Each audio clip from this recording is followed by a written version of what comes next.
Mau ngelunturin lemak? Mau badan supaya lebih bugar?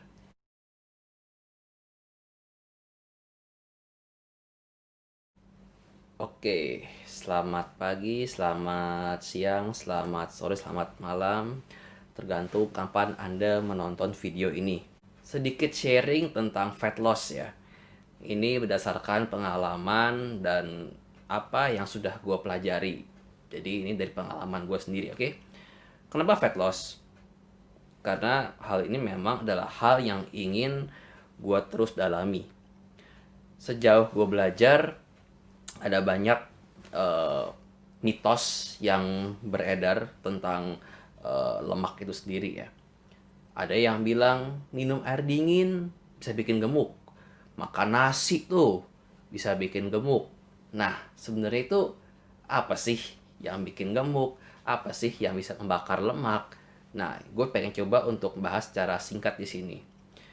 Oke, ingat kalau kita ingin fat loss, hal yang perlu kita perhatikan itu adalah kalori. Kalori yang masuk dan kalori yang keluar. Oke. Jadi pada intinya adalah fat loss itu sama dengan kalori yang masuk lebih rendah daripada yang keluar. Oke. Sekali lagi ya, fat loss itu bisa terjadi kalau kalori yang masuk ke badan itu lebih rendah daripada kalori yang keluar. Oke. Ingat di sini defisit kalori ya kita ngomong ya, bukan defisit nutrisi. Oke. Jadi terus setelah itu apa sih kalori masuk? Kalori masuk cuma satu sumbernya, makanan. Dah, selain makanan udah nggak ada yang lain. Itu cuma satu. Nah, yang panjang penjelasannya adalah apa yang menjadi kalori keluar, apa yang mempengaruhi. Nah, satu, kegiatan fisik. Ya, semakin banyak kegiatan fisik kita, otomatis akan semakin banyak membakar kalori, kalori terbuang. Yang kedua adalah BMR, basal metabolic rate. Di sini kita bisa bicara tentang komposisi tubuh. Ada yang dari massa otot, ada tentang eh, kadar lemak dan lain-lain. Nanti akan gue bahas. Nah, usia juga pengaruh, berat badan pengaruh, tinggi badan pengaruh, jenis kelamin pengaruh, dan metabolisme.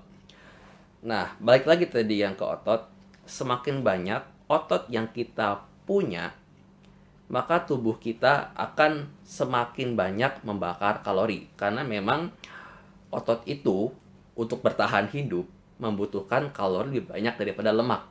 Oke.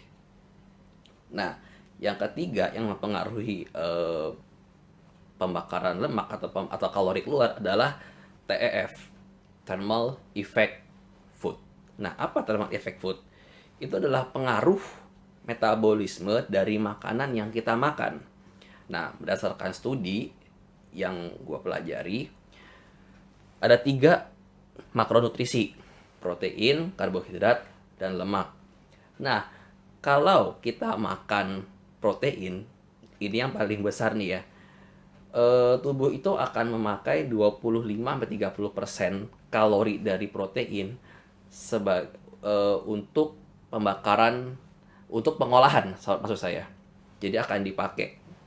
Kalau misalnya karbohidrat 10-15%, lemak paling rendah 3-5%.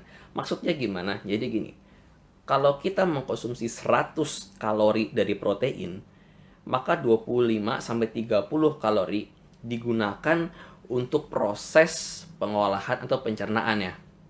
Jadi lebih banyak, bisa dibilang itu cashback kalori. Nah, pada video ini gue juga ingin mempromosikan satu program yang udah diupload di iOfit, yaitu nama programnya adalah 15 menit ngelunturin lemak gampang di rumah dan nggak perlu alat macam-macam.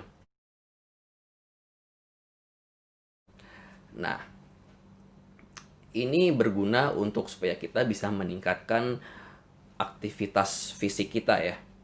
Nah, terus selain itu ya baik lagi ke yang tadi awal, kita juga harus memperhatikan asupan kalori kalau misalnya kita ingin fat loss.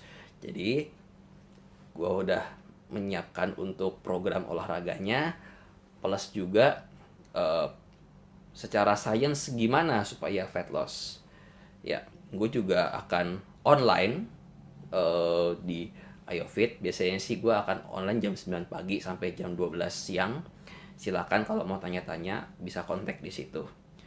Oke, itulah video gue tentang fat loss dan mempromosikan bentuk olahraga yang bisa kalian lakukan di rumah untuk membakar kalori. Terima kasih.